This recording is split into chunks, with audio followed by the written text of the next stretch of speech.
Hello everyone. देखिए हम शुरू कर रहे हैं AS17 जिसका नाम है सेगमेंट रिपोर्टिंग। बहुत छोटा सा क्यूट सा AS। हमें इसमें पढ़ना क्या है? हमें इसमें पढ़ना है ऑब्जेक्टिव ऑफ AS17 क्या है, सेगमेंट रिपोर्टिंग करते ही क्यों है। दूसरा, type of segment, business segment और जियोग्राफिकल सेगमेंट क्या कहलाते हैं।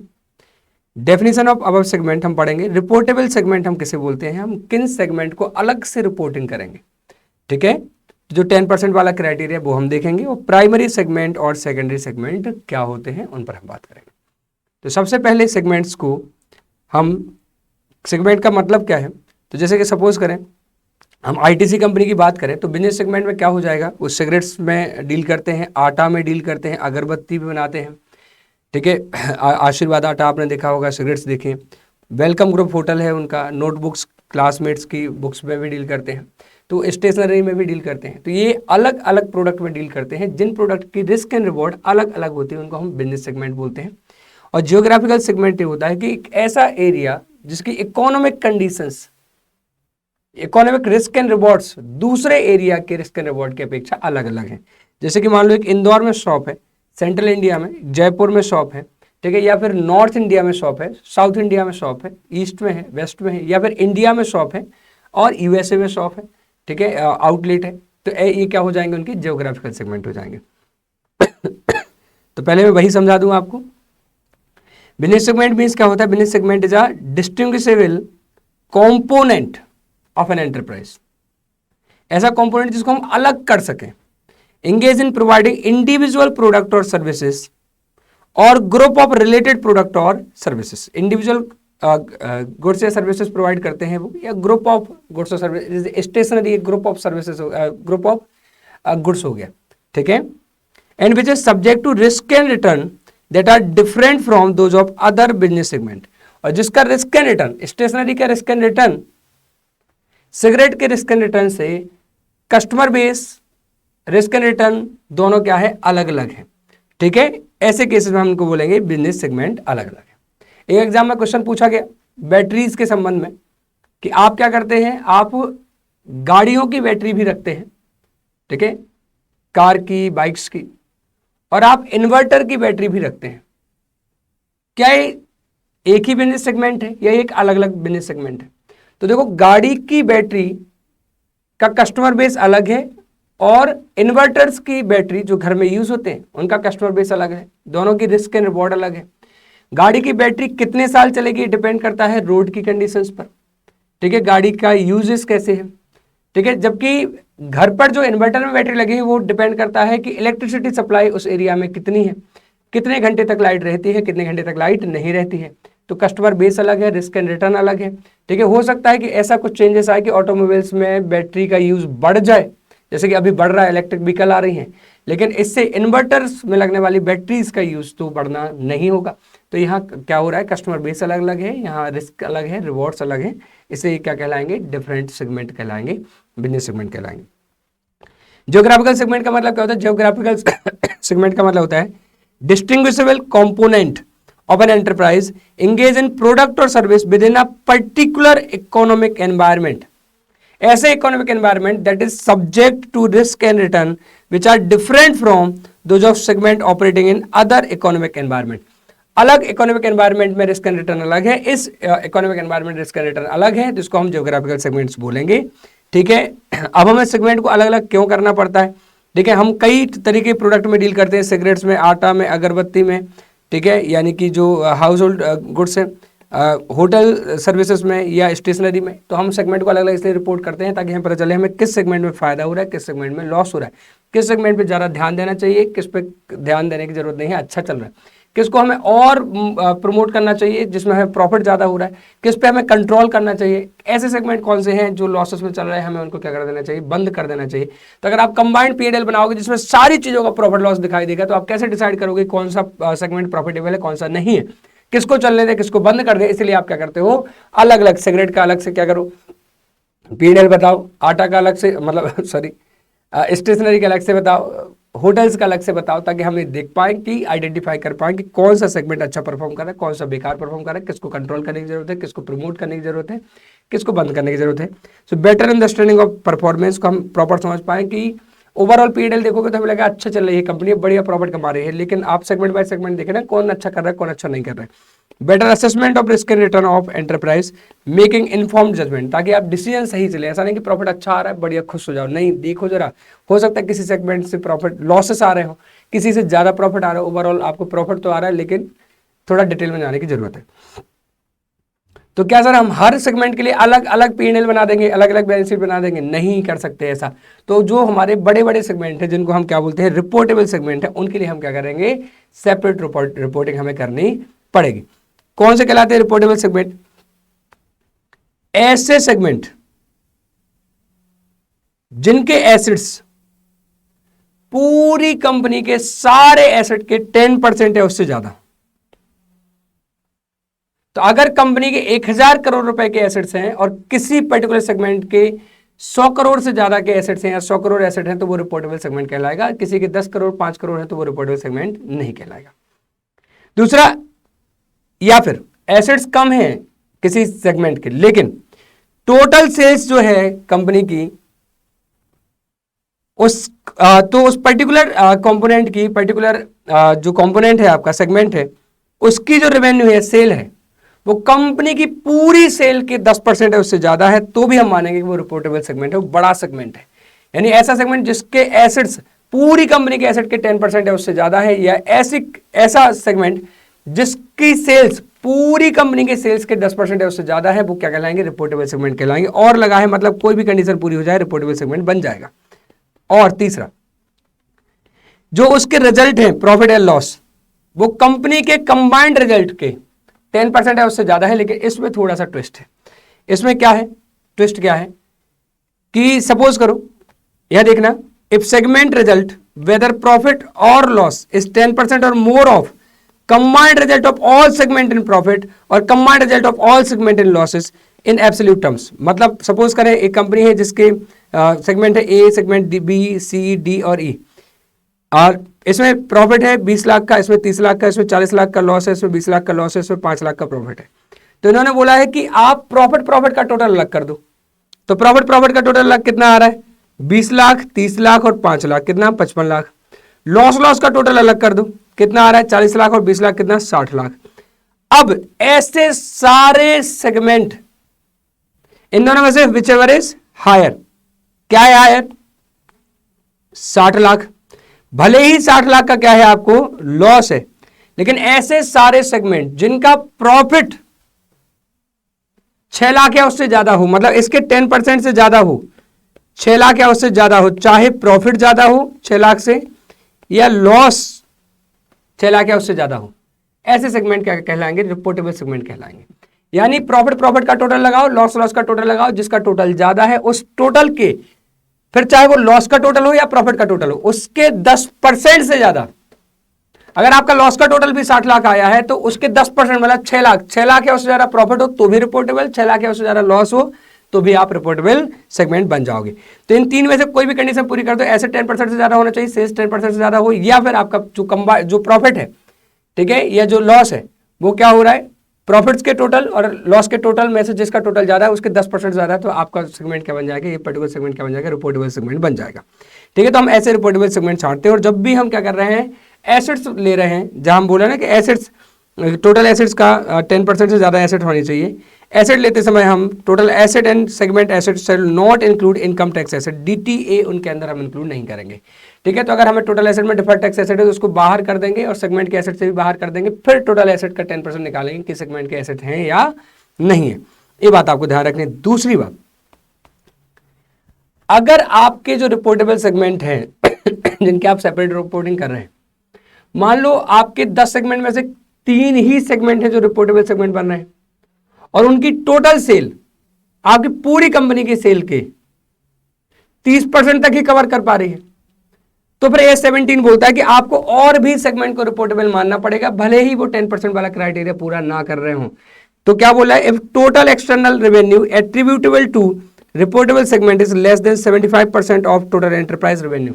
एंटरप्राइज के रेवेन्यू के 75% तक रेवेन्यू को रिप्रेजेंट करना चाहिए आपके रिपोर्टेबल सेगमेंट को। आपके 3 ही रिपोर्टेबल सेगमेंट बने, 30% ही रेवेन्यू को क्या कर रहे हैं, वो पूरी एंटिटी के 30% रेवेन्यू या 40% रेवेन्यू 50% रेवेन्यू को ही वो क्या कर रहे हैं, कवर करते हैं। तो आपको और भी सेगमेंट को रिपोर्टेबल बनाना पड़ेगा। तो additional segment should be identified as reportable segment even if they do not meet 10% threshold, चाहे वो 10% की थ्रेशोल्ड को पूरा करें या ना करें, until at least 75% of enterprise revenue is included in reportable segment। तो आपको टोटल रिपोर्टेबल सेगमेंट है वो 75% ऑफ एंटरप्राइज रेवेन्यू क्या करना चाहिए, कवर करना चाहिए, वो भी एक्सटर्नल रेवेन्यू। आई होप आपको ये बात समझ आई होगी। तो फिर आप मैनेजमेंट की रिस्पॉन्सिबिलिटी को किसी को भी क्या कर सकता है, रिपोर्टेबल सेगमेंट के रूप में चुन सकता है। सॉरी। अब है inter segment transfer. Sir 2 segment है वो एक दूसरे को ट्रांसफर कर रहे हैं, एक सवाल पूछा गया, तो बताएं वो किस प्राइस पे एक दूसरे को ट्रांसफर कर सकते हैं। आप जब उनकी रिपोर्टिंग कर रहे हो तो क्या ये ऑब्जेक्शन उठा सकते हो कि सर यहाँ तो एक सेगमेंट दूसरे सेगमेंट को कंपनी के अंदर कॉस्ट प्लस 20% पे ट्रांसफर कर रहा है या कॉस्ट प्लस 30% पे ट्रांसफर कर रहा है, कॉस्टिंग पे ट्रांसफर क्यों नहीं कर रहे हैं। तो आपको रिपोर्टेबल सेगमेंट की रिपोर्टिंग करनी है, आपसे ये नहीं बोला जा रहा है कि आप उन पे ऑब्जेक्शन उठाओगे वो किस प्राइस पे इंटर सेगमेंट ट्रांसफर कर रहा है, वो किसी भी प्राइस पे इंटर सेगमेंट ट्रांसफर कर सकते हैं। ठीक है, तो inter segment transfer should be measured on the basis of actual transfer price. Enterprise can have its own policy for pricing inter segment transfer. Hence the transfer price can be market price, on cost, below cost। जैसे आप department में पढ़ते हो, inter department on cost हो सकता है, invoice price पे transfer हो सकता है, कॉस्ट प्लस लोड लगा के, तो वो उनका काम है, आपको उस पर कोई इंटरफेयर करने का अधिकार नहीं है कि सर ये लोग तो क्या कर रहे हैं, कॉस्ट प्लस प्रॉफिट जोड़कर इंटर सेगमेंट ट्रांसफर कर रहे हैं। वो आपका रिपोर्टिंग का एरिया नहीं है, वो जिस पे भी ट्रांसफर कर रहा है उनको करने दो, आप बस क्या करें, रिपोर्ट्स तैयार करें कि इस सेगमेंट का रिजल्ट क्या है, इस सेगमेंट का रिजल्ट क्या है, इस सेगमेंट की आपको रिपोर्ट तैयार करनी है। इंटरनल ट्रांसफर जिस प्राइस पे हो रहा है उसी प्राइस पे रहने दो, आपको उसमें ऑब्जेक्ट करने की जरूरत नहीं है। हाँ, ये अलग बात है कि कंपनी की ये ड्यूटी है कि वो क्या करेंगी, वो डिस्क्लोज करेंगे policy followed for pricing transfer. Transfer को किस तरीके से किस प्राइस पे ट्रांसफर किया जाता है बस डिस्क्लोज कर दो, यानी क्योंकि हम तो यूं भी सारी अकाउंटिंग पॉलिसी डिस्क्लोज करते हैं, तो हमें ये बात बस डिस्क्लोज कर देनी है और कोई प्रॉब्लम नहीं है। और एनी चेंज इन पॉलिसी, अगर कभी भी हमने ट्रांसफर प्राइसिंग की पॉलिसी में चेंज करा है तो वो भी हमें क्या कर देना है, डिस्क्लोज कर देना। आई होप आपको ये बात अच्छे से समझ आई होगी। देखें AS 18 में हमें क्या पढ़ना है, रिलेटेड पार्टी डिस्क्लोजर। इस AS का नाम है रिलेटेड पार्टी से जो भी हमारे रिलेटेड पार्टी के संबंध में डिस्क्लोजर्स की बात AS करता है।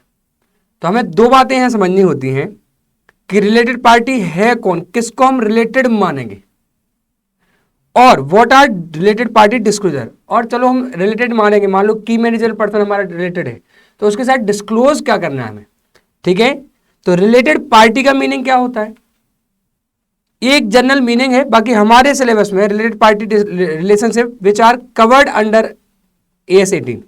AS 18 में कौन सा रिलेशन कवर है ये अलग बात है, लेकिन रिलेटेड पार्टी हम बोलते किसे हैं, ऐसी parties are considered related party where one party has ability to control, अगर एक पार्टी दूसरे को कंट्रोल कर सके और exercise significant influence over other party at any time during reporting period. अगर हम 2022-23 की रिपोर्टिंग कर रहे हैं तो उस पर्टिकुलर ईयर में किसी भी दिन अगर कोई पर्सन आपको कंट्रोल कर रहा था, एंटिटी को कंट्रोल कर रहा था या सिग्निफिकेंटली इन्फ्लुएंस कर रहा था, तो वो रिलेटिव कहलाएगा। अब ऐसे तो कई रिलेशन हो सकते हैं, लेकिन हमें जो पढ़ने हैं वो यहाँ बताए गए हैं। ठीक है, पैरा 3 जो AS 18 का है उसमें पैरा है ABCDE 5 पॉइंट है, बस उनके रिलेशनशिप पे ही हमें AS 18 पे बात करनी है। लेकिन कंट्रोल का मतलब क्या होता है तो बात कर लें। तो कंट्रोल में ऐसा हो सकता है कि कोई voting power holding company subsidiary को कंट्रोल करती है क्योंकि वो 50% से ज्यादा वोटिंग पावर रखती है, या फिर आप किसी के बोर्ड ऑफ डायरेक्टर को कंपोज कर रहे हो, बना रहे हो कि कौन डायरेक्टर हो सकता है किसी कंपनी का, कौन नहीं हो सकता है। आप मेजर डायरेक्टर को हटा सकते हो, मेजर डायरेक्टर को अपॉइंट कर सकते हो, इसका मतलब आप बोर्ड ऑफ डायरेक्टर की कॉम्पोजिशन को क्या कर रहे हो, कंट्रोल कर रहे हो। सब्सटेंशियल इंटरेस्ट है आपका किसी कंपनी में, यानी 20% है उससे ज्यादा वोटिंग पावर है, प्लस पावर टू डायरेक्ट भी है आपके पास, तो हम मानेंगे आप एंटिटी को कंट्रोल करो। ये एग्जाम ओरिएंटेड नहीं है, ठीक है, तो ठीक है हम अभी ज्यादा बात नहीं करते उस पर। सिग्निफिकेंट इन्फ्लुएंस कब बोलते हैं हम, कि आप सिग्निफिकेंटली इन्फ्लुएंस कर रहे हो जब आप उस एंटिटी के फाइनेंशियल या ऑपरेटिंग पॉलिसी डिसीजंस हैं जो उनमें आप क्या करते हो, पार्टिसिपेट करते हो। यानी फाइनेंशियल डिसीजन है, कहां से बोरोइंग करनी है, कहां पैसे इन्वेस्ट कर देना चाहिए, किस प्रोजेक्ट में पैसे लगाने चाहिए, ऑपरेशनल उनके कोई डिसीजन है उनमें आप पार्टिसिपेट करते हो, तो हम मानेंगे आप क्या कर रहे हो, सिग्निफिकेंटली इन्फ्लुएंस कर रहे हो। और ये पार्टिसिपेशन सिग्निफिकेंट इन्फ्लुएंस में भी आपके पास 20% से ज्यादा वोटिंग पावर होना चाहिए। ठीक है, यहां से देखना related party relationship which are covered by AS 18। कौन से रिलेशन कवर है, तो यहां कवर है क्या, एंटरप्राइज डायरेक्टली और इनडायरेक्टली, यानी कि थ्रू इंटरमीडियरी यानी सब्सिडरी के थ्रू कंट्रोल करती है या आर कंट्रोल्ड बाय और under common control with reporting entity. मतलब अगर A limited, B limited, R limited को डायरेक्टली कंट्रोल करती है, ठीक है, तो भी रिलेटेड है, एक दूसरे के रिलेटेड बन जाएंगे। या फिर एक्स लिमिटेड क्या करती है, वाई लिमिटेड के थ्रू आर लिमिटेड को कंट्रोल करती है, मतलब एक्स ने वाई को कंट्रोल कर रखा है और वाई ने आर को कंट्रोल कर रखा है, तो एक्स यहां इनडायरेक्टली क्या कर रहा है, आर को कंट्रोल कर रहे हैं, यानी चेन होल्डिंग है, तो भी ये दोनों आपस में, एक्स और आर भी आपस में रिलेटेड माने जाएंगे, क्योंकि उन्होंने लिखा है कि चाहे आप डायरेक्टली कंट्रोल करो चाहे आप इनडायरेक्टली।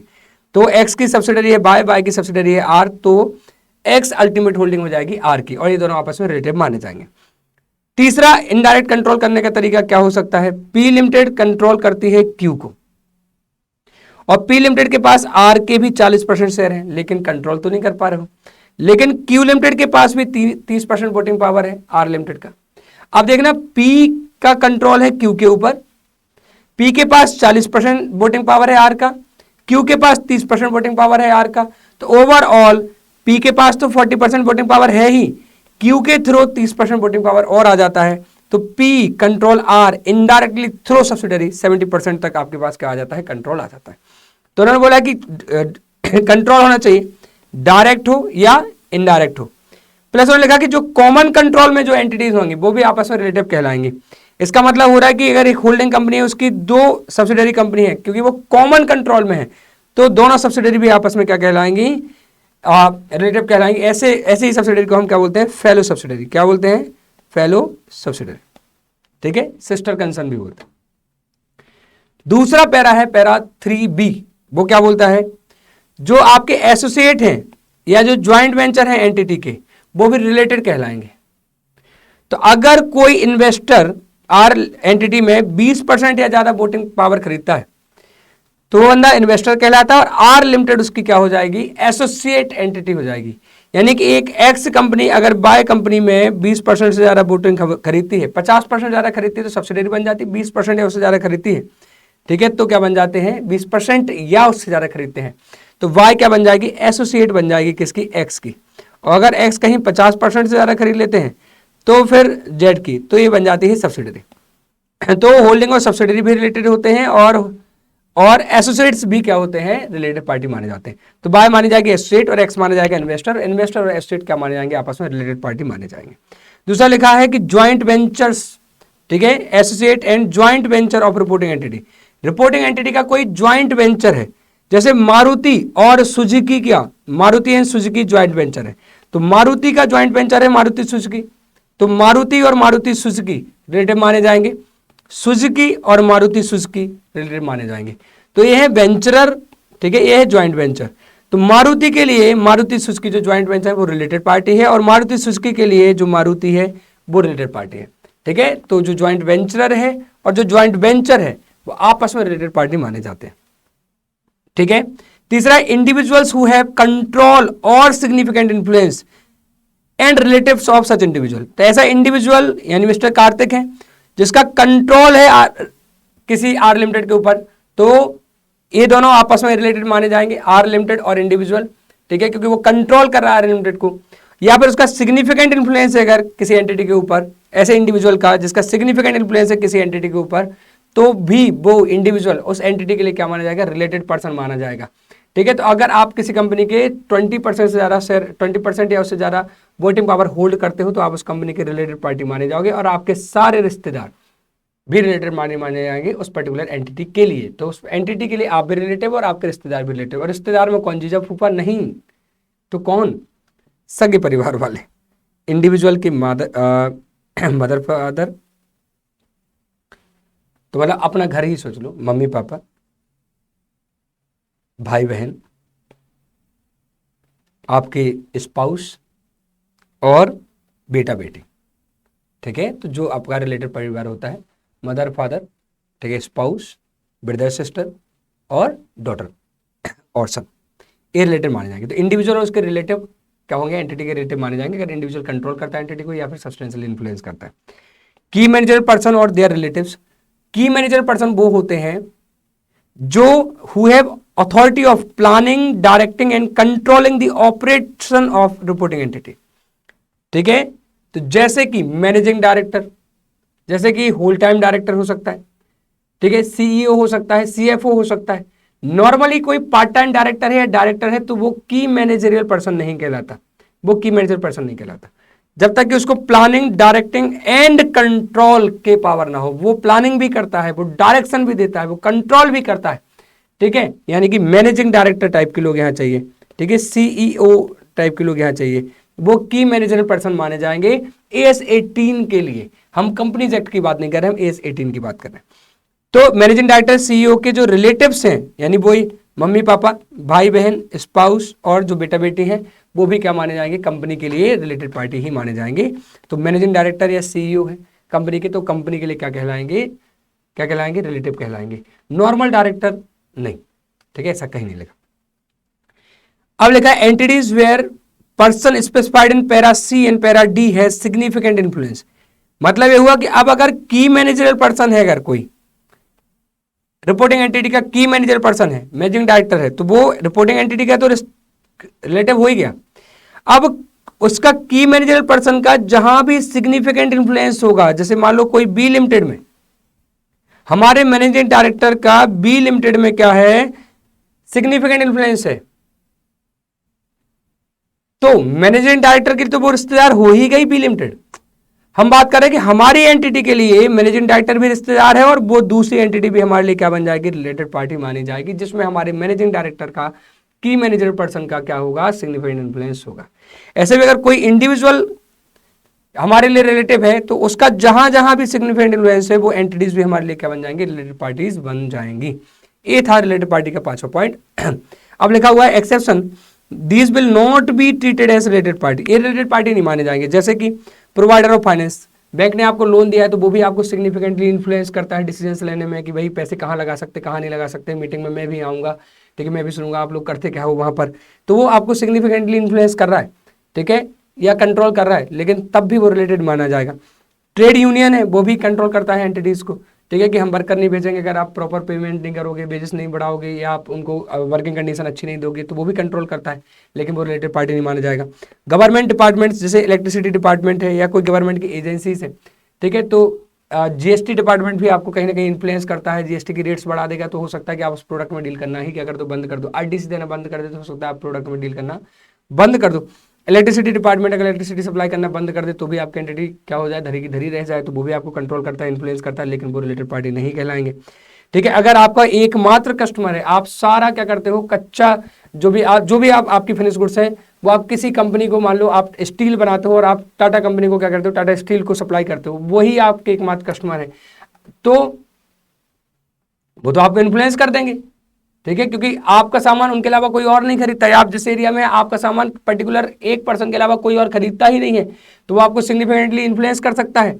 तो क्या आप दोनों रिलेटिव बन जाओगे, नहीं। तो अगर आप किसी के सिंगल कस्टमर हो, आप उसको इन्फ्लुएंस करते हो, आप सिंगल सप्लायर हो या आप फ्रेंचाइजर हो, डिस्ट्रीब्यूटर हो, एजेंट हो, ठीक है, with whom enterprise transaction are in significant volume, हम बहुत सारे ट्रांजेक्शन आपके साथ करते हैं, आप हमें इन्फ्लुएंस कर सकते हो, आप सिंगल डिस्ट्रीब्यूटर हो हमारे। अगर आप हमारी मेडिसिन को सप्लाई करना बंद कर दोगे तो हमारी मेडिसिन जो हम प्रोडक्शन कर रहे हैं फार्मा कंपनी, वो डिस्ट्रीब्यूट नहीं हो पाएगी, बिक ही नहीं पाएगी, लेकिन तब भी आप हमारे रिलेटेड पार्टी नहीं कहलाओगे, भले ही आप हमें सिग्निफिकेंटली इन्फ्लुएंस कर रहे हैं। ऐसे ही two companies have common director, key manager person नहीं, की मैनेजर पर्सन दो कंपनी में हो ही नहीं सकता, एक बंदा दो कंपनी का मैनेजिंग डायरेक्टर हो ही नहीं पाता। ठीक है, तो क्या बोले कि two companies have common director but director is not able to influence the mutual dealing between companies. तो एक डायरेक्टर है दो कंपनी का, लेकिन वो म्यूचुअल डीलिंग को इफेक्ट नहीं करता, दो कंपनी के बीच ट्रांजेक्शन को इफेक्ट नहीं करता। पार्ट टाइम डायरेक्टर हो, आप यहाँ थोड़ा बैठने जाते हो, वहाँ थोड़ा बैठने जाते हो, दोनों कंपनी के बीच के ट्रांजेक्शन को आप इन्फ्लुएंस नहीं कर पाते, तो फिर ऐसे केस में दोनों कंपनी जिनके आप कॉमन डायरेक्टर हो वो दोनों आपस में रिलेटेड पार्टी नहीं मानी जाएंगी। एक थ्योरेटिकल क्वेश्चन था, ये मोस्ट इंपोर्टेंट है, डिस्क्लोजर रिक्वायरमेंट। हमें डिस्क्लोज क्या करना है, हमारा तो नाम ही है इसका क्या था, रिलेटेड पार्टी डिस्क्लोजर्स। तो क्या डिस्क्लोज कराना चाह रहे हो भाई आप हमसे, तो where no transaction took place with related party. अगर रिलेटेड पार्टी, अगर किसी पार्टी से, यानी कोई पर्सन की मैनेजरल पर्सन है, एक दिन भी मैनेजिंग डायरेक्टर बन गया कंपनी का, तो हमें साल के एंड में डिस्क्लोज तो करना पड़ेगा कि वो हमारा साल में कभी भी रिलेटेड पार्टी रहा था, भले उसके साथ ट्रांजेक्शन हुए हो ना हुए हो।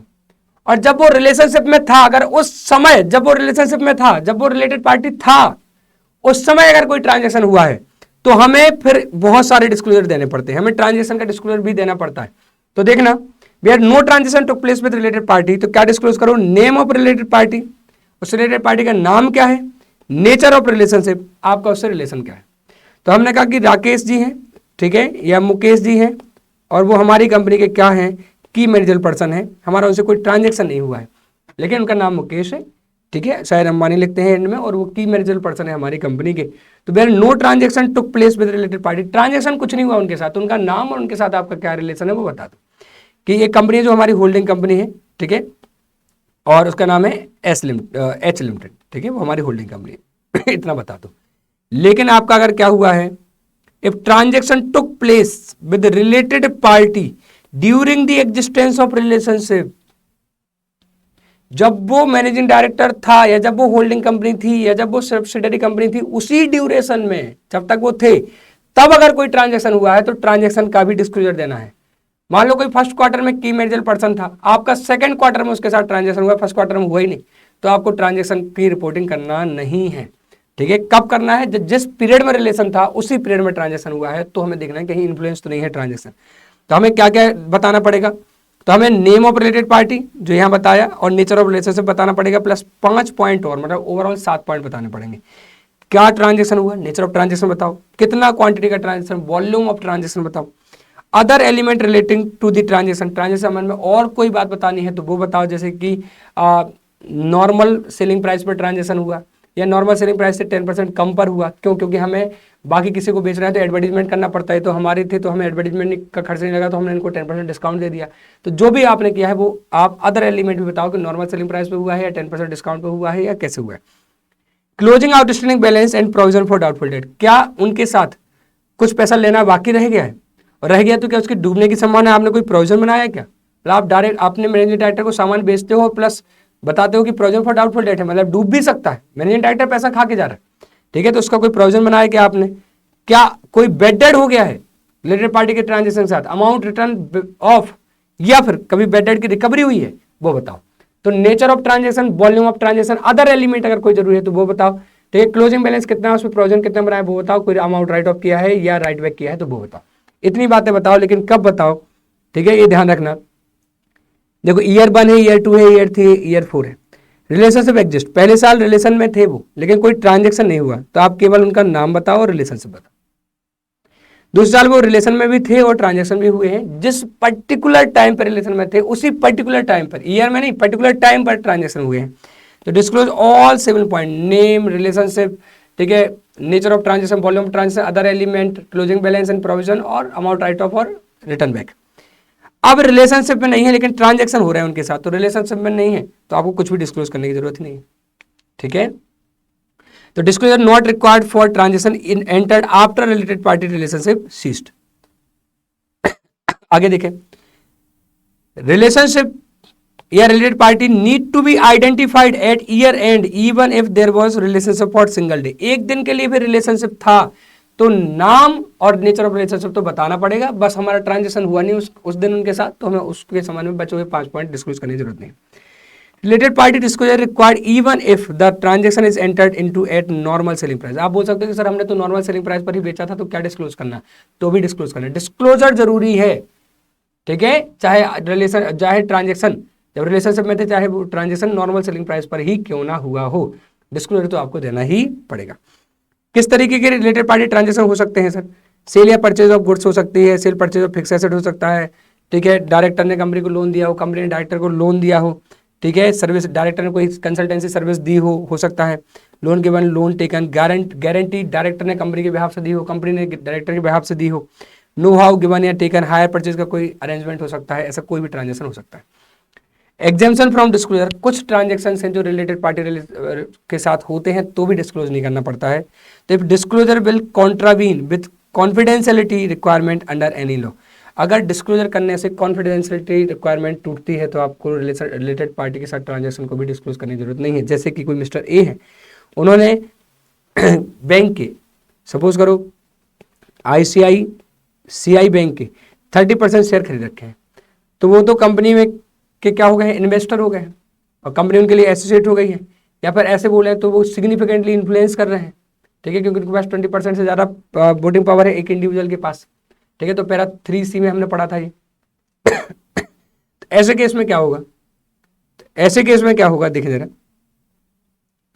तो रिलेटेड पार्टी तो है, अब बैंक ने उनको लोन दिया है कभी, या फिर उन्होंने बैंक में क्या करा रखी, FD करा रखी है, रिश्तेदारों से छुपा के, घर वालों से छुपा के, बेटी बच्चे बीवी को किसी को नहीं पता कि FD करा रखी है। बैंक ने क्या किया, अपने फाइनेंशियल स्टेटमेंट में डिस्क्लोजर डाल दिया कि हमने, हमारे पास हमारे रिलेटेड पार्टी की FD है, या हमने अपने रिलेटेड पार्टी को लोन दिया है।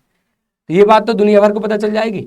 तो बैंक किसी के साथ भी फाइनेंशियल ट्रांजेक्शन को डिस्क्लोज नहीं कर सकता, क्योंकि ये उसके पर्सनल ट्रांजेक्शन है, ठीक है। इसीलिए अगर हम ऐसा डिस्क्लोजर दे देंगे कि हमारे लिए मिस्टर ए क्या है, रिलेटेड पार्टी है, और हमारा उनके साथ नेचर ऑफ ट्रांजेक्शन क्या है, उन्होंने FD कराई है 2 करोड़ रुपए की आके, उसके बच्चे, उसकी बीवी, उनके रिश्तेदार तो खपा हो जाएंगे, यार तो हमें नहीं बताते इतना पैसा तुम्हारे पास।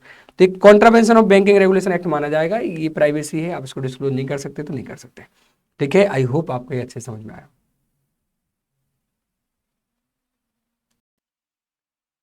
देखें AS24 जिसका नाम है डिसकंटिन्यूइंग ऑपरेशंस, बहुत छोटा सा AS है, डिसकंटिन्यूइंग यानी कि बंद हो रहा है, हमारे ऑपरेशंस जो बंद होते जा रहे हैं। तो क्या पर्पज है AS24 का, शेयर होल्डर इन्वेस्टर ये जानना चाहता है कि कंपनी क्या क्या काम करती है, उसमें से क्या बंद होता जा रहा है, उसका प्रॉफिट एंड लॉस अलग बताओ, और जो चलता रहेगा कंटिन्यू उसका प्रॉफिट लॉस अलग बताओ, ताकि हम समझ पाए कि जब ये बंद हो चुका होगा तो हमें कितना प्रॉफिट लॉस होता रहेगा। तो हमें क्या करना पड़ता है, जब हम P&L बनाते हैं, प्रॉफिट एंड लॉस का नॉर्मल फॉर्मेट है, ठीक है। जब हम प्रॉफिट एंड लॉस बनाते हैं तो हम दिखाते हैं कि profit and loss for period from continuing operation, जो हमारे ऑपरेशन कंटिन्यू है उनका प्रॉफिट एंड लॉस कितना है, और profit and loss from discontinuing, discontinued नहीं, क्योंकि डिसकंटिन्यू हो जाएगा तो फिर प्रॉफिट लॉस कैसे होता रहेगा, डिसकंटिन्यूइंग बंद होता जा रहा है, ठीक है। हम कब बोलेंगे कि बंद होता जा रहा है, उसको हम डिस्कस करेंगे। तो profit loss from discontinuing operation, tax expense of discontinuing operations, profit and loss from discontinued operation after tax, मतलब आप बताओ कि प्रॉफिट बिफोर टैक्स कितना हो रहा है उस ऑपरेशन में जो बंद होता जा रहा है, उस पर टैक्स का एक्सपेंस कितना हो रहा है वो डिस्क्लोज करो, और प्रॉफिट आफ्टर टैक्स कितना हो रहा है उस बिजनेस का जो बंद होता जा रहा है, ठीक है। तो ये 3 डिस्क्लोजर हमें देने पड़ते हैं। तो अब मुद्दा यह है कि डिसकंटिन्यूइंग ऑपरेशन का मतलब क्या होता है, ठीक है। तो ऐसा कंपोनेंट जो रिप्रेजेंट करता है किसी separate major line of business को, या फिर जियोग्राफिकल एरिया को। हम नॉर्थ साउथ ईस्ट वेस्ट में काम करते थे, हम अपनी साउथ की यूनिट को बंद कर रहे हैं, तो एक बड़ा मुद्दा है हमारे लिए, तो हम बोलेंगे उसका डिसकंटिन्यूइंग ऑपरेशन है साउथ वाला। या फिर हम 4 तरीके से प्रोडक्ट बनाते थे, हम बाइक्स बनाते थे, हम कार्स बनाते थे, हम ट्रक बनाते थे, हम बसेस बनाते थे, हम बसेस बनाना बंद कर रहे हैं, तो मेजर लाइन ऑफ बिजनेस को बंद कर रहे हैं, ठीक है। तो चूंकि देखो छोटा मोटा बिजनेस आप बंद कर दोगे तो उसके बारे में हमें सेपरेट डिस्क्लोजर देने की जरूरत पड़ेगी नहीं, ठीक है। जैसे कि आप मान लो आप ब्यूटी प्रोडक्ट बनाते हो, मल्टीपल ब्यूटी प्रोडक्ट बनाते हो, आपने काजल बनाना बंद कर दिया, ठीक है, तो नेल पेंट बनाते हो आप, ठीक है, आईलाइनर बनाते हो, क्रीम्स बनाते हो, जो भी होता होगा, मुझे इससे ज़्यादा नहीं आइडिया, ठीक है, तो एक छोटा सा काम बंद कर दिया, वो मुद्दा नहीं है। आप क्या कर रहे हो, मेजर लाइन ऑफ बिजनेस बंद होने वाली है या फिर आपका जियोग्राफिकल एरिया बंद होने वाला है, ठीक है, जो आपके लिए एक सेगमेंट के रूप में है। AS 17 में हम पढ़ते हैं रिपोर्टेबल सेगमेंट्स, और that can be distinguished operationally and for financial reporting purpose. और ऑपरेशनली उसको आप अलग देख सकते थे कि यार ये तो अलग ही काम था हमारा, या फाइनेंशियली भी आप अलग देख सकते थे, उसमें आपने कितना पैसा लगाया, आपको उससे कितना रेवेन्यू आता था। ऐसे ऑपरेशन जो आपकी मेजर लाइन ऑफ बिजनेस या जियोग्राफिकल एरिया को रिप्रेजेंट करते हैं, प्लस जिसको आप सेपरेटली आइडेंटिफाई कर सकते थे, ठीक है, ऑपरेशनली भी और फाइनेंशियल पर्पज से, उसको क्या कर रहे हो आप, pursuant to a single plan, एक सिंगल प्लान के तहत आप डिस्पोज ऑफ कर रहे हो सब्सटेंशियली इन एंटायरिटी, पूरी तरीके से एक सिंगल प्लान के तहत आप उसको बेच दे रहे हो। या फिर क्या कर रहे हो, आप पीस मील डिस्पोजल कर रहे हो, यानी थोड़ा थोड़ा टुकड़ों टुकड़ों में एसेट्स बेचते जा रहे हो, लायबिलिटी का क्या करते जा रहे हो, पेमेंट करते जा रहे हो। या फिर आप टर्मिनेटिंग कर रहे हो थ्रू अबेंडनमेंट, आपने उसको छोड़ दिया है कि रहने दो, अब इसको बिजनेस को चलाना ही नहीं है। आपने एक साथ पूरा यूनिट नहीं बेची, आपने थोड़ा थोड़ा करके उसके building, land and building, furniture, machinery नहीं बेची, आपने उसको बंद ही कर दिया, छोड़ दिया कि बंद कर देंगे हम धीरे धीरे, ठीक है। तो ऐसे हम बोलेंगे इनको हम डिसकंटिन्यूइंग ऑपरेशंस। तो डिसकंटिन्यूइंग ऑपरेशन क्या होता है, discontinuing operation is a component of enterprise that represents separate major line of business or geographical area and that can be distinguished operationally and financially, and that the enterprise pursuant to a single plan is disposing of substantially in entirety, पूरी तरीके से बंद कर रहे हैं, such as by selling the component in single transaction or by demerger or by spin off the ownership of component to the enterprise shareholder, या फिर disposing of piecemeal such as by selling of the components asset and settling its liability individually, धीरे धीरे बेचते जा रहे हो आप, asset चुका बेचते जा रहे हो, लायबिलिटी पे ऑफ करते जा रहे हो, तो हमें दिख रहा है ये बंद होते जा रहा है। या फिर टर्मिनेटिंग थ्रू अबेंडनमेंट, छोड़ दो रहे हो कि चलो इसको रहने दो, पड़ा रहने दो, इसको हमें कंटिन्यू नहीं करना है, तो इनको हम बोलते हैं कि बिजनेस डिसकंटिन्यू हो रहा है, ठीक है, डिसकंटिन्यूइंग ऑपरेशन बोलेंगे। या तो एक साथ बेच रहे हो, या फिर पीसमील बेच रहे हो, या फिर आप उसको त्याग दे रहे हो। फिर लिखा हुआ है कि एग्जाम्पल ऑफ एक्टिविटीज, ये बहुत इंपॉर्टेंट है, ध्यान सुनना, example of activity that do not necessarily satisfy criteria A of definition, इसको हम बोलते हैं पैरा 3, ये है पैरा ए ऑफ डेफिनेशन। तो जो para A, example of activity that do not necessarily satisfy criteria A of definition, definition का पहला क्राइटेरिया पे सेटिस्फाई नहीं कर रहे हैं, but might do so in combination with other circumstances, लेकिन फिर भी हो सकता है अदर चीजों के कॉम्बो में इन चीजों को भी हम ऐसा माने कि ये भी हमारा बिजनेस बंद होने वाला है। ये अपने आप में ये घटना इतनी महत्वपूर्ण नहीं कि हम ऐसा माने कि बिजनेस बंद हो रहा है, लेकिन अदर घटनाओं के कॉम्बो में इसको भी हम ऐसा मान सकते हैं कि हमारा बिजनेस क्या हो रहा है, बंद हो रहा है। ये घटना अपने आप में इतनी महत्वपूर्ण नहीं है कि हम ऐसा माने कि ये घटना हो रही है तो बिजनेस बंद हो रहा है। जैसे कि ग्रेजुअल और evolutionary phasing out of product line और क्लास ऑफ सर्विस, आप ग्रेजुअली यानी आप धीरे धीरे क्या कर रहे हो, किसी प्रोडक्ट लाइन को छोड़ते जा रहे हो क्योंकि आपको उसमें ज़्यादा फायदा नहीं दिखाई देता। जैसे कि बजाज ने स्कूटर, हमारा बजाज स्कूटर सबसे ज़्यादा फेमस था, उसको धीरे धीरे धीरे धीरे बंद कर दिया बनाना, लेकिन उसकी जगह बाइक्स बनाने लगे, ठीक है, मोपेड जिसको हम स्कूटी बोलते हैं वो बनाने लगे। तो क्या हम ऐसा मानेंगे कि डिसकंटिन्यू ऑपरेशन हो रहा है? तो नहीं, वो क्या कर रहे हैं, धीरे धीरे फेज आउट कर रहे हैं, वो शिफ्टिंग कर रहे हैं, यहाँ से वहाँ ले जा रहे हैं। तो ग्रेजुअल और evolutionary phasing out of product line और क्लास ऑफ सर्विस, ठीक है, तो प्रोडक्ट लाइन को धीरे धीरे फेज आउट कर रहे हैं, उसकी जगह दूसरा प्रोडक्ट बनाना शुरू कर रहे हैं। तो अपने आप में हम डिसकंटिन्यूइंग ऑपरेशंस नहीं मानेंगे क्योंकि यार वो तो शिफ्टिंग कर रहे हैं ना, प्रोडक्ट की डिमांड ही नहीं है तो वो तो हम बंद करके और उसके जैसे हम बाइक्स पे ज़्यादा ध्यान देने लगे। लेकिन फिर भी एक कई चीज़ों के कॉम्बो में ऐसा माना जा सकता है कि हम पर्टिकुलरली टू व्हीलर्स का बिजनेस बंद कर रहे हैं, ऐसा हो भी सकता है, माना भी जा सकता था। Discontinuing even if relatively abruptly, धीरे धीरे several products with in ongoing line of business. आप कॉस्मेटिक का काम करते हो लेकिन आपने कोई प्रोडक्ट बनाना, नेल पेंट बनाना क्या कर दिया है, धीरे धीरे बंद कर दिया है। तो क्या हम ये मान लें कि हमारा बिजनेस बंद हो रहा है? अरे क्या नेल पेंट का ही काम था हमारा? नहीं, लेकिन धीरे धीरे नेल पेंट बंद कर रहा है, काजल बनाना बंद कर दिया है आपने, बॉडी लोशंस बनाना बंद कर दिया है, फेस क्रीम, सनस्क्रीन बंद कर दिया है। तो अलग चीज ऐसे धीरे धीरे अगर आप प्रोडक्ट बंद कर रहे हो तो कई चीजों के कॉम्बो में ऐसा माना जा सकता है कि यार हम तो अपना क्या कर रहे हैं, कॉस्मेटिक का बिजनेस ही बंद करने जा रहे हैं। लेकिन अपने आप में अगर एक प्रोडक्ट को हम बंद कर रहे हैं, दो प्रोडक्ट को बंद कर रहे हैं, तो हम ऐसा नहीं मानेंगे कि हम क्या कर रहे हैं, डिसकंटिन्यूइंग ऑपरेशंस कर रहे हैं। ठीक है। तीसरा, शिफ्टिंग ऑफ सम प्रोडक्शन और marketing activities for a particular line of business from one location to another. हम एक लोकेशन पे मार्केटिंग बंद कर रहे हैं और दूसरी लोकेशन पे मार्केटिंग पर्सनल्स को और मार्केटिंग का पैसा लगा रहे हैं। तो क्या हम माने हमने बिजनेस एक ज्योग्राफिकल एरिया में बिजनेस बंद ही कर दिया? ऐसा जरूरी नहीं है, ये जरूरी नहीं, नेसेसरी नहीं है कि बंद ही कर दिया, ठीक है। लेकिन अदर सर्कमस्टांसेस के बेसिस पे आप और चेक करके इन्वेस्टिगेट करके हो सकता है कि सच में बंद कर रहे हो, लेकिन केवल हमने वहां की मार्केटिंग बंद कर दी है और दूसरे की मार्केटिंग बढ़ा दी है, इसका ये मतलब नहीं कि हम पहली जगह को क्या कर रहे हैं, बंद कर रहे हैं। Closing of facility to achieve productivity improvements और अदर कॉस्ट सेविंग्स। हमने कुछ प्रोडक्शन यूनिट की जो छोटी छोटी यूनिट्स थी उनको बंद कर दिया है, कोई फैसिलिटी को बंद कर दिया है। जैसे कि हमने हमारा आफ्टर सेल सर्विस डिपार्टमेंट भी हुआ करता था, तो हमने आफ्टर सेल सर्विस डिपार्टमेंट बंद कर दिया। किसी प्रोडक्ट को हम बेचते हैं लेकिन उसका अब आफ्टर सेल सर्विस डिपार्टमेंट हमने बंद कर दिया ताकि अननेसरी कॉस्ट लग रही है, सेविंग हो जाए। तो क्या हम मान लें कि हम वो प्रोडक्ट बंद कर रहे हैं? नहीं कर रहे हैं, हम उस पर कॉस्ट सेविंग करने के लिए आफ्टर सेल सर्विसेज बंद कर रहे हैं। तो ये कुछ क्राइटेरिया है, ये कुछ एग्जांपल है जो अपने आप में ऐसा नहीं बोलते हैं कि हम क्या कर रहे हैं, बिजनेस को बंद कर रहे हैं, लेकिन किसी और चीज के कॉम्बो में ऐसा हो भी सकता है कि हम इस कंक्लूजन पे पहुंच जाएं कि हम बिजनेस को बंद कर रहे हैं, ठीक है।